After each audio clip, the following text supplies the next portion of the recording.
belajar yakin kepada Allah ini nggak bisa sekaligus, bertahap. Bahkan bisa dibilang ini kayak proyek seumur hidup kita ya. Karena iman kita yang belum sempurna aja udah yazidu wa yanqus. Yazid mungkin cuma 1%, yanqusnya 50% gitu ya. Padahal iman baru 30%, jadi minus. Giliran ada masalah kayak nyala-nyalahin Allah, meragukan kebesaran Allah, mulai mempertanyakan ketentuan Allah, sehingga kita cas lagi seminggu sekali ngecas. Mudah-mudahan charging iman di dalam tongkrongan kita ini jadi fast charging, jadi cepat naikin iman kita kepada Allah. Karena memang akad kita dengan Allah itu adanya di sini. Kalau di sininya belum beres, masih ada ragu, berarti kita nggak punya akad apa-apa dengan Allah. Dan kalau nggak punya akad apa-apa dengan Allah, kita nggak bisa minta apapun kepada Allah. Nah, kita juga nggak percaya sama Allah terus mau minta apa. Makin kuat imannya, makin kuat bondingnya dengan Allah, makin besar keajaiban dan kejutan yang Allah kasih dalam hidup kita. Iman level para anbiya, nanti munculnya mukjizat. Iman level para solihin, munculnya karomah. Iman level kita kalau yakin muncul maunah. Kalau imannya masih labil dan lebih sering ragunya daripada yakin, berarti kita nggak punya MOU apapun dengan Allah Subhanahu Wa Taala. Sehingga kalau nggak punya MOU, nggak akan berlaku janji makhraja rizki min haitsu la yahtasib yaj'al lahu min amrihi yusra. Itu kan hanya berlaku buat siapa? Orang yang yakin kan? Wa may yattaqillah yaj'al lahu makhraja wa yarzuqhu min haitsu la yahtasib. Wa may yattaqillah yaj'al lahu min amrihi yusra. Wa may yattaqillah yukaffir anhu sayyi'atihi wa yu'zim lahu ajra. Jadi cuman kalau kita takwa kepada Allah, dan salah satu di antara makna takwa iman. Karena takwa ini judul besar. Kalau di breakdown, akarnya adalah iman. Pohonnya adalah taat. Buahnya adalah rahmat, ampunan, kebaikan, banyak buahnya. Tapi akarnya iman. Alam tara kaifa daraballahu mathalan kalimatan thayyibah asluha thabit wa far'uha fis sama tu'ti ukulaha kullahinin biidzni rabbiha. Asluha thabit, kata sebagian besar ulama tafsir tentang asli dari asluha thabit. Aslul itu jadi bahasa Indonesia, asal jadi asal. Kan bahasa Arabnya asl atau aslu. Asal terus jadi bahasa Indonesianya karena nggak bisa bilang asal jadi asal. Asal-asalan. Asluha, asalnya thabit. Akarnya kuat. Dan apa akar dari kalimat itu? Akarnya adalah iman. Akarnya adalah iman. Far'uha, cabangnya, pohon sampai cabang-cabangnya menjulang ke langit. Maksudnya ta'ah, ketaatan. Istiqomah, komitmen, dawam, konsisten. Itulah pohon dan cabang-cabangnya. Terus tu'ti ukulaha kullahinin biizni rabbiha. Buahnya, ukulaha, hasilnya itu adalah kebaikan hidup, ampunan dosa, rahmat, berkah, pertolongan, kejutan-kejutan, itu buahnya. Tetap aja asalnya adalah, bibitnya adalah iman. Makin kuat akarnya, makin besar pohonnya. Makin besar pohonnya, makin banyak dahannya. Makin banyak dahannya, makin banyak pula buahnya ketika panen. Jadi itu analogi yang sangat sederhana tapi dalam. Jawami'ul kalam. Bisa ditafsirkan dari berbagai macam dari berbagai macam angle. Sehingga kalau kita pengen hidup kita nyaman dalam kondisi sarra atau darra, ya berarti balik lagi kepada asalnya apa? Ajaban li amril mu'min. Balik lagi kepada iman. Ajaban li amril mu'min. Inna amrahu kullahu khair. In asabathu sarra syakara fakana khairallahu. In asabathu darra sabara fakana khairallahu. Walaysa dzalika li ahadin illa lil mu'min. Itu enggak akan dirasain kecuali oleh orang yang beriman. Kalau orang yang tidak beriman, mungkin kalau sarro, dia akan syakaro. Dia berbagi, dia share sama orang lain. Tapi begitu darro, dia yai'as, dia berputus asa. Akhirnya tindak bunuh dirinya tinggi. Orang-orang yang gak beriman, dalam kondisi nyaman, kehidupan mereka itu bagus. Akhlak mereka, karakter mereka, sikap, attitude mereka itu sopan, bagus, disiplin, keren lah pokoknya di negara-negara maju gitu kan. Tapi begitu darro, ada masalah, bunuh diri. Bete dikit, bunuh diri. Gak enak badan, males banget hari ini bunuh diri, bunuh diri. Jadi terlalu rapuh gitu. Kenapa terlalu rapuh? Karena kata Nabi, walaisa dzalika li ahadin illa lil mu'min. Karena dia gak beriman, sehingga gak ada yang dipegang sama dia ketika dia mau jatuh. Jatuh aja. Makin tinggi dia mendaki, pas jatuh ya makin parah nasibnya. Karena kenapa? Karena ketika dia jatuh, dia kehilangan banyak hal. Karena dia ngedakinya udah tinggi. Misalnya karirnya bagus, tiba-tiba ada masalah, akhirnya dia stres banget, bunuh diri, loncat dari gedung, tambahin diri ke MRT misalnya. Dan segala macam lah kasus-kasus bunuh diri yang tinggi di negara-negara itu. Kenapa? Walaisa dzalika li ahadin illa li mu'min. Kalau kita juga kayak gitu, walaupun kita ngakunya orang mukmin, wa ma hum bimu'minin fi qulubihim marad, ada masalah di hati mereka. Masalah apa? Raib, keraguan. Masalah apa? Syak. Enggak yakin sama Allah Subhanahu wa taala. Atau masalah apa? Adh-dhannina billahi dhanna saw, berburuk sangka kepada Allah Subhanahu wa taala. Nauzubillah min dzalik. Sehingga kita cas lagi iman. Alam yajidka yatiman fa'awah wa wajadaka dhallan fahada wa wajadaka ailan fa'aghna. Bukankah Allah mendapatimu dalam keadaan sendiri? Sendiri ini jangan selalu diterjemahin itu ya. Sendiri di sini artinya nggak punya teman atau mungkin nggak punya kenalan. Alam yajidka yatiman, sendiri banget. Fa'awah, Allah datangkan keluarga. Dan keluarga di sini bukan cuma status, tapi dengan ikatan kasih sayangnya.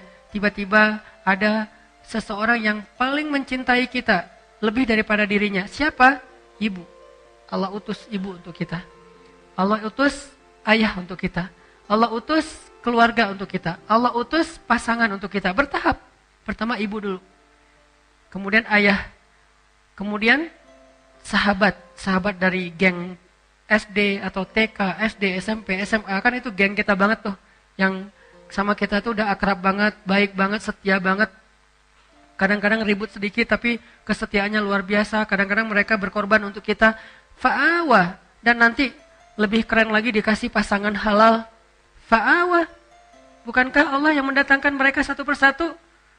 Bahkan kadang-kadang cara-cara Allah mendatangkan itu ajaib banget. Cerita-cerita orang yang ketemu dengan jodohnya, dengan pasangan halalnya kan luar biasa ya. Fa'awa, lalu didatangkan anak. Sehingga apa? Ketika kita tua, anak kita yang akan merawat kita. Ketika kita masih kecil, ibu kita yang merawat kita. Jadi tetap aja ada fa'awa, fa'awa, fa'awa di awal, fa'awa di tengah, fa'awa di akhir. Terus saja kayak gitu. Kalau kita masih on the track ya. Karena kalau kita melencang nanti kita sendiri yang nggak dapat tempat ya, orang yang akan menjaga kita. Ketika fa'awa ini dicabut, satu, pas lahir gak ada ibu. Tapi karena dia malaikat kecil, Allah ganti dengan ibu angkat. Allah ganti dengan orang tua angkat. Fa'awa dicabut, teman satu persatu hilang. Yang datang bukan teman, tetapi orang yang memanfaatin kita. Yang dekat dengan kita karena ada maunya. Dicabut fa'awanya. Banyak sih teman, tapi mereka bukan sahabat. Mereka jadi teman kita karena kita masih menguntungkan buat mereka. Berarti kan dicabut fa'awanya sama Allah. Nanti punya pasangan, kalau dicabut fa'awanya lebih sakit lagi tuh, selingkuh. Punya anak, dicabut fa'awanya sakit juga. Anak udah sukses tapi orang tuanya gak dirawat. Maka yang menjamin kita dirawat, ada keluarga, itu Allah. Alam yajidka yatiman fa'awah, itu sistem smart planet. Wa wajadaka dhallan, bingung. Allah kasih fahada. Google Map-nya di mana? Di sini. Ditambahin satu demi satu menu map dalam benak kita sehingga kita nggak bingung lagi. Dalam melakukan ini nggak bingung, melakukan itu nggak bingung. Satu persatu diajarkan dari mulai baca tulis, mendengar, memahami, mengenal. Bukankah itu adalah bentuk Google Map yang lebih rumit di dalam benak kita?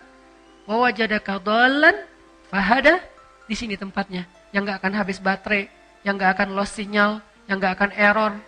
Kecuali kita sendiri yang bikin dia error. Aslinya ini keren banget, lebih smart daripada smartphone. Yang bahkan banyak sekali penelitian bahwa smartnya otak manusia itu entah berapa ribu kali lebih smart daripada komputer. Dikasih. Wa wajadaka ailan fa'aghna, bukankah kamu didapati dalam keadaan kekurangan, kelaparan, tidak punya apapun, lalu Allah aghna, mencukupkan? Lebih baik Allah cukupkan daripada Allah hilangkan rasa kecukupan. Karena ada orang yang meminta kelebihan harta. Padahal yang paling penting itu kecukupan harta. Karena kalau udah dicukupkan, bukan hanya hartanya yang cukup, tapi rasanya juga cukup. Dan rasa cukup itu disebut dengan qanaah. Ada orang yang dikasih harta berlebih tapi tidak dikasih kecukupan, tidak pernah merasa cukup, merasa kurang aja tuh. Dikasih ini kurang, dikasih itu kurang, terus saja kurang. Kenapa? Karena tidak dikasih diangkat kecukupan dalam diri dia. Bukan diangkat hartanya tidak dikasih. Siapa tahu emang hartanya itu adalah bagian dari takdir. Takdirnya emang kaya, tapi dicabut rasa cukup. Sehingga walaupun kaya, dia merasa paling miskin di dunia. Fa'aghna, ketika Allah cukupkan, analoginya Allah simpan harta kita di sisi Allah. Nanti pas kita butuh, Allah kasih. Kan saya sering ngasih analogi kayak kita nyimpan uang di bank kan. Kita kan tenang, nyimpan uang di bank 100 juta, 1 miliar, sekian miliar, tenang kan? Kenapa? Karena kita percaya uang kita di bank itu nggak hilang. Catatannya tuh rapih. Dan kita dikasih misalnya rekening koran kalau kita minta, atau kita bisa cek secara online. Dan kapanpun kita butuh, kita bisa ambil. Bisa ditarik di ATM, bisa digesek di kasir, bisa juga langsung datang ke banknya. Jadi kita nggak khawatir. Di mana aja kita bisa gesek, kita bisa transfer dengan cara online. Di luar negeri juga kita bisa gesek karena ada beberapa logo yang memang kita bisa pakai. Sehingga kita kemana-mana nggak bawa duit banyak, pede nggak? Kita punya tabungan 1M di bank. Pakai kartunya, kartu yang standar internasional. Bahkan kalau perlu yang modelnya tuh gold atau platinum yang bisa ditarik angkanya gede-gedean. Terus kita ke luar negeri nih, ke Singapura aja yang dekat. Kita cuma bawa uang ya sebutlah 2 juta, 3 juta yang sebetulnya untuk belanja mungkin kurang. Kalau ada butuh apa-apa, bayar hotel apa segala macam kurang. Tapi kita bawa kartu, tenang nggak teman-teman? Tapi kan kita nggak punya uang cash, tapi kan ada kartu. Gitulah kita dengan Allah. Jangan lihat apa yang kita pegang, lihat apa yang tersimpan di sisi Allah. Masalahnya percaya nggak sih sama Allah? Ini nggak fair nih. Ke bank kita percaya, ke Allah nggak. Kan yang disimpan di sisi Allah sama jaminannya dengan bank, bahkan lebih dahsyat, lebih kuat jaminannya. Allah nggak pernah ingkar janji, Allah nggak mempersulit kita, dimudahin kok. Buktinya apa? Yuridullahu bikumul yusra wala yuridu bikumul usra. Allah pengen memudahkan kalian, nggak pengen nyusahin kalian. Kan capek kalau kalian harus nyimpen duit kalian sendiri, nyimpen harta, terus nanti ribut di antara ahli waris, ribut susah di antara kalian sendiri, nanti kecolongan, kemalingan, ke segala macam. Biar aku aja yang nyimpen, kata Allah. Masalahnya kita kalau disimpan Allah kayak suka ragu gitu. Akhirnya kita khawatir, gimana ya nanti kalau sakit gak ada uang? Ada di Allah. Gimana ya nanti kalau ada masalah gak ada tabungan sama sekali? Ada di Allah. Iya kan, tapi kan tetap harus ada cashnya. Nah ini nih, poinnya nih, gak fair. Kalau kita ada uang di bank dengan kartu doang, kita gak ngomong kayak gitu.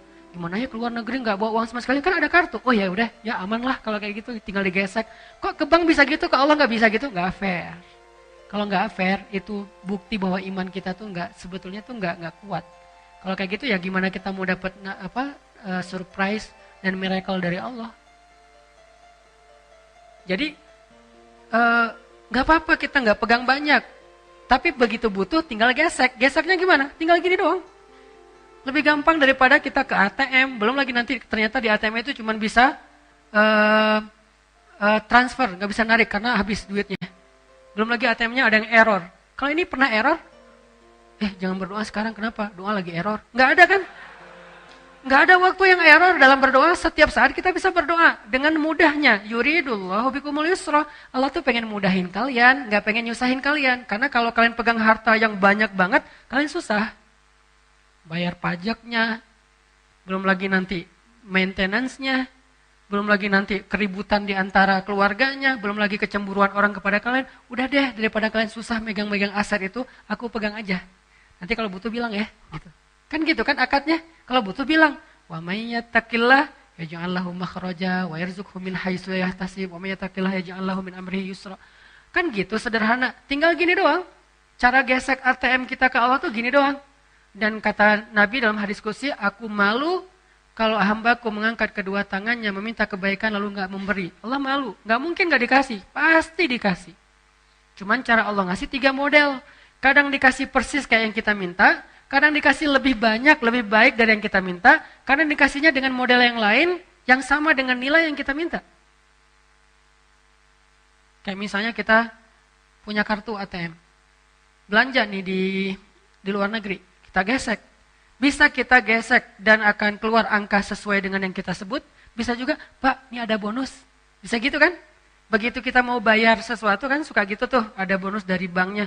Begitu mau bayar, Pak ini ada bonus mau dipakai enggak? Ada poin. Sehingga yang tadinya harganya 1 juta, gara-gara poin jadinya 750 ribu. Poin 250 ribu. Mau dipakai enggak? Kan suka gitu ya, bisa aja gitu. Bisa persis, bisa ditambah dengan bonus.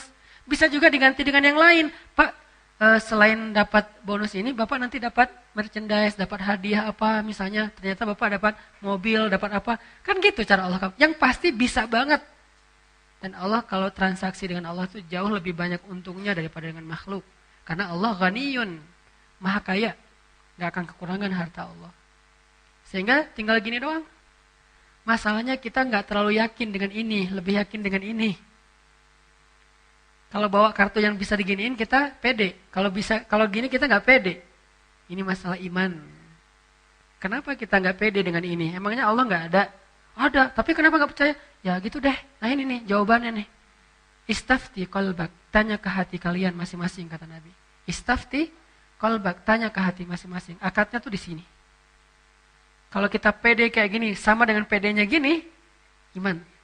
Lihat nanti keajaiban banyak banget dalam hidup kita.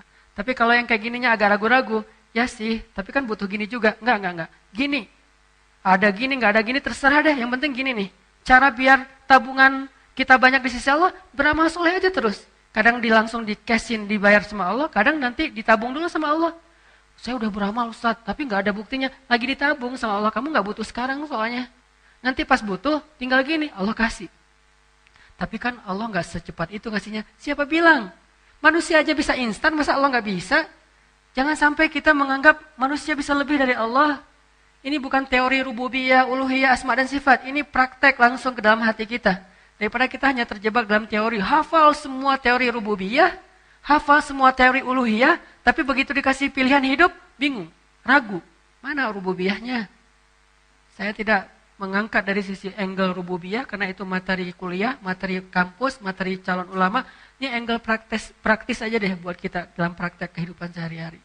Bisa enggak kita yakin dengan ini, seyakin ini? Kalau bisa lebih dari itu, lebih keren lagi. Mungkin bertahap, gak langsung bisa lebih deh. Minimal fair, sama. Aduh, lupa bawa dompet. Aduh, hari ini belum sholat sunnah misalnya. Jadi kayak gak ada modal gitu. Coba, kalau hari ini terus kita ngeluarin harta kita fisabilillah, semudah kita investasi yang kita percaya banget dengan korporatnya, dengan perusahaannya. Kalau kita bikin kerjasama dengan manusia, biasanya bagi hasilnya berapa? Sebutlah 60-40 ya. Kita kerjasama, kita dapat 60% dari hasil. Atau yang modelnya konvensional, kita dapat paling tinggi jarang lah gitu. 5% dari modal. Itu tuh jarang banget. Rata-rata ya 1, sekian persen atau 2%, bahkan kurang dari 1%. Deposito lah misalnya. Kita naruh uang kita 1 M, tiap bulan misalnya nanti kita dikasih tuh 3 juta. Berarti berapa persen? 0, kan? Karena 1%-nya 10 juta ya. Berarti 0, sekian. Nggak sampai 1%, kita percaya. Naruh duit kita di deposito, kemudian tiap bulan kita tunggu aja. Oh, nambah 1M,3 juta. Bulan kedua 6 juta, bulan ketiga 9 juta, bulan ke-6 udah bisa beli motor. Gitu kan kita mikirnya? Kenapa kalau ke Allah kita ragu? Udah kasih aja ke Allah. Allah balikinnya tuh bukan 0,%, 700 kali lipat. Masalahnya kita, ya sih, itu untuk masalahnya tuh. Padahal kasih aja deh. Ntar Allah ganti. Enggak, buktinya enggak 700 kali lipat, karena disimpan. Coba kalau dikasih 700 kali lipat blek cash, kita kewalahan nyimpannya. Ntar kita susah sendiri. Kan Allah bilang, yuridullahu bikumul yusra. Allah pengen mudahin kalian. Jadi dikasih, tapi disimpan sama Allah. Kamu gak percaya sama saya? Kan gitu kan pertanyaan Allah harusnya kan ya? Percaya Allah, yaudah deh gak apa-apa, Allah aja yang simpan. Udah disimpan sama Allah. Nanti pas butuh tinggal gesek. Ya Allah, yang kemarin boleh dicairkan dikit gak? Itu kan hadis tentang 3 orang yang terkurung di dalam gua kan? Ya Allah, dulu saya pernah gini, dulu saya pernah gini, dulu saya pernah gini. Boleh nggak saya minta sekarang balasannya? Kalau engkau ridho, Allah balas. Itu hadis sahih. Berarti boleh dong kita beramal terus ditabung di sisi Allah. Nanti someday ketika kita butuh, kita tinggal bilang dengan bahasa kita. Walaupun nggak sevulgar itu sih, ya Allah dulu saya ada amal ini, boleh nggak sekarang saya ditolong sedikit dengan. Pastinya Allah menyimpan lebih banyak lagi pahalanya. Pahala itu bukan kalimat teman-teman, pahala itu berbentuk. Bahasa Indonesia yang lebih tepat itu pahala, ajrun itu upah. Jaza itu reward. Jadi benar-benar dikasih itu upah, reward. Cuman nggak tahu dari mana asal kata pahala, saya nggak ngerti bahasa Indonesia asal muasal pahala. Cuman kalau kita terjemahin bahasa yang lebih dekatnya, ajrun upah, ujroh. Jaza reward. Dan Allah nge-reward kita banget terhadap semua amal kita. Nggak ada yang nggak di-reward sama Allah. Bahkan lebih baik dari yang kita lakuin. Masalahnya gak semuanya dikasih fisik. Karena kalau dikasih fisik, satu, takutnya kita malah sombong. Aset ada di mana-mana, wah gaya gitu kan ya. Terus kita jadi malas berdoa sama Allah. Padahal berdoa itu ibadah. Ngerasa udah gak perlu berdoa juga, bisa langsung ngambil. Nah Allah pengen ngebonding kita nih. Kalau kamu butuh, minta ya. Gak susah dah, minta sama saya juga. Tinggal gini aja pasti aku kasih kok. Biar Allah yang nyimpen. Kalau Allah nyimpan lebih aman, nggak ada malingnya, nggak ada errornya, nggak ada manipulasinya, nggak ada pajaknya. Allah yang simpan, mau yang gimana? Kalau kita percaya, ya udah deh ya Allah, sebagian besar engkau simpan aja, saya dikasih sebagian kecil aja, asal bisa punya rumah, punya mobil, punya tabungan dikit gitu ya. Nanti kalau kurang, tinggal minta lagi sama Allah. Jadi kalau kita benar-benar berakad dengan Allah kayak gitu teman-teman, kayak fairnya kita berakad dengan manusia, apa sih masalah hidup kita? Baru berlaku ajaban li amril mu'min. Orang mukmin itu seru hidupnya tuh, santai, woles, gak ada masalah. Ada masalah? Ya Allah, ada masalah nih, gimana dong ya Allah, bantuin dong, langsung ditolong sama Allah. Tapi kita ngomong ke Allah tuh dengan ragu sih masalahnya. Ibarat kartu ATM, udah banyak baret-baretnya, jadi kita gesek, Pak ini nggak berlaku, oh ya udah ganti lagi yang lain, ganti lagi sampai satu kotak kartu nggak ada yang berlaku. Soalnya bukan kartu ATM yang kita kasih, kartu Game Master, nggak akan keluar duit. Jadi iman kita tuh masih belum ATM, belum ada saldonya. Kartu sih, tapi bukan saldo isinya, cuman untuk bisa main doang. Jadi coba kita bangun istafti qalbak, tanya ke hati kita masing-masing. Dan itu yang dikuatin. Di sini yang dikuatkan. Ada yang pertama mungkin masih kayak sekedar silver, terus naik lagi derajatnya jadi gold, naik lagi jadi platinum, jadi VIP, jadi preferred, jadi apalah kayak gitu-gitu. Bukankah itu selalu berlaku di dalam transaksi dengan manusia dan dengan Allah juga kayak gitu. Lahum darajatun inda rabbihim. Mereka itu punya level di sisi Allah. Siapa? Mukmin di Al-Anfal. Lahum darajatun, mereka punya level. Ada yang levelnya cuma silver, tabungannya sekian, bisa ditarik dalam sehari cuma sekian. Ada yang levelnya mungkin di bawah silver, simpedes misalnya. Narik nggak bisa di ATM, harus ke bank gitu, ngantri dulu. Ada yang di atasnya yang gold, bisa ditarik 100 juta sehari. Ada yang di atasnya yang mungkin platinum, bisa ditarik sekian ratus juta sehari. Ada yang levelnya udah preferred atau VIP banget. Yang kalau kita datang ke bank itu, dia nggak perlu ngantri, langsung masuk ke atas, ketemu dengan customer service-nya, disediain makanan, minuman, kita ngobrol seperti teman, terus dimudahin semua urusan kita. lahum darajatun. Mereka bertingkat-tingkat di sisi Allah, berlevel-level. Dan level itu ditentukannya di sini. Bukan berapa, tapi apa yang kita rasain dalam hati kita. Dan kita bisa ngukur diri kita sendiri deh. Dari hal-hal kecil dulu. Tenang gak kalau ada masalah? Udah serahin aja sama Allah. Serahin aja sama Allah. Segitu. Dan dimulai dari hal-hal kecil. Bismillah ketika kita jalan. Kalau kehilangan sesuatu. Wah, mau diganti sama Allah dengan yang lebih baik. Wah, kesempatan nih. Allahumma ajurni fi musibati. Wa khluf li khairan minha. Allah sayang banget sama hamba kayak gini. Pas dapat musibah, langsung connect lagi dengan Allah. Langsung nge-mention Allah. Kan kayak kita kalau di Instagram tuh. Ada masalah mention pemerintah gitu kan ya. Mention Pemkot, Pemprov, Presiden, mention apa, Pak Jokowi misalnya, Pak Gubernur, Pak Wali Kota, kan suka gitu kan? Kenapa nggak Allah dalam bahasa Instagramnya? Kenapa kita nggak nge-mention Allah aja? Ada masalah dikit, ya Allah, ada masalah nih dikit. Allah langsung bantu, seringan itu. Dan Allah tuh nggak pernah, maaf ya lama nih slow response soalnya DM-nya numpuk, nggak ada. Emangnya manusia DM-nya numpuk? Manusia yang WA-nya tuh udah banyak banget sampai ribuan sampai nggak kebaca. Enggak, ringan buat Allah. Kulla yaumin huwa fi sya'an. Setiap hari Allah tuh sibuk ngurus kita, walakin wala yauduhu hifdzuhuma. Tapi nggak capek, nggak kewalahan. Coba gabung-gabung deh ayat-ayat ini karena sifat dari Al-Qur'an kan saling menjelaskan kan. Kulla yaumin huwa fi sya'an. Setiap hari Allah sibuk, tapi apakah Allah tersibukkan, repot? Enggak, kata Allah, wala yauduhu hifdzuhuma. Allah nggak pernah repot. Gak pernah kewalahan menjaga, memelihara langit dan bumi.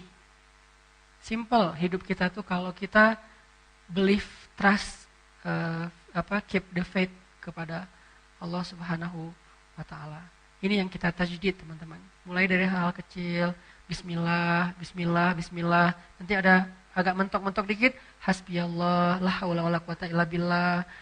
Khawatir dikit, datang teman kita, udah gak usah khawatir ada Allah. Itu bahasa lain dari la tahzan innallaha ma'ana. Merasa lonely gitu, ma zannuka bisnain Allahu salisuhuma. Kenapa kamu pikir kita cuma berdua, bukankah Allah yang ketiga? Terus kayak ngerasa enggak ada daya upaya, bilang hasbiyallah, cukup buat saya Allah. La haula wala quwata illa billah. Dan itu benar-benar miracle, kejadian banget dalam hidup kita kalau kita percaya. Passwordnya iman. Passwordnya belief. Passwordnya sami'na wa ata'na. Kalau itu benar-benar terasa di hati kita, kalimat la haula, kalimat hasbiyallah, kalimat-kalimat iman itu terasa di sini nih. Udah tenang aja hidup. La tahzan. Ala bidzikrillah tatmainnul qulub. Ini semua yang kita omongin malam ini, kalau diteorikan namanya rububiyah. Cuman kita nggak usah terjebak dengan istilah, tapi maknanya yang paling penting supaya kita bisa langsung praktek. Semua yang kita omongin, rububiyah, pemeliharaan Allah, penjagaan Allah, kepemilikannya milik Allah, segala macam lah dari makna Rabb. Udahkah kita rububiyah kepada Allah? Apakah kita sudah Rabbani? Atau masih jadi manusia biasa? Kalau cuma jadi manusia, innal insana lafi khusr. Tapi kalau upgrade dari manusia jadi mukmin, illal ladzina amanu qad aflahal mu'minun. Manusia doang rugi. Kecuali orang beriman, beruntunglah orang yang beriman. Mudah-mudahan iman ini kita jaga terus teman-teman. Kita tingkatkan, kita perbaharui, kita cas supaya kita punya ATM yang levelnya makin naik. Sehingga nanti kalau kita butuh apa-apa kita tinggal gesek aja, ya Allah, ya Rabbi, ya Rabbana, ya Ilahi, atau apapun bahasa doa kita, Allah akan berikan keajaiban dalam hidup kita. Jangan sampai kita berpikir lebih gampang dengan manusia daripada dengan Allah. Enggak, sebaliknya. Kalau kita punya kemudahan dalam urusan dengan manusia, itu karena Allah mudahkan. Karena Allah lembutkan hati orang itu. Karena Allah ikat hati orang itu dengan kita. Kalau enggak juga susah. Ada orang yang enggak kenal siapa-siapa, tiba-tiba ditolong oleh siapa-siapa, karena Allah yang mendatangkan orang-orang itu kepada dia. Itu kejadiannya banyak. Kita pernah pengalaman kayak gitu. Teman-teman kita pernah share pengalamannya tentang itu. Harusnya itu jadi tajdidul iman, cas iman buat kita supaya semakin yakin kepada Allah.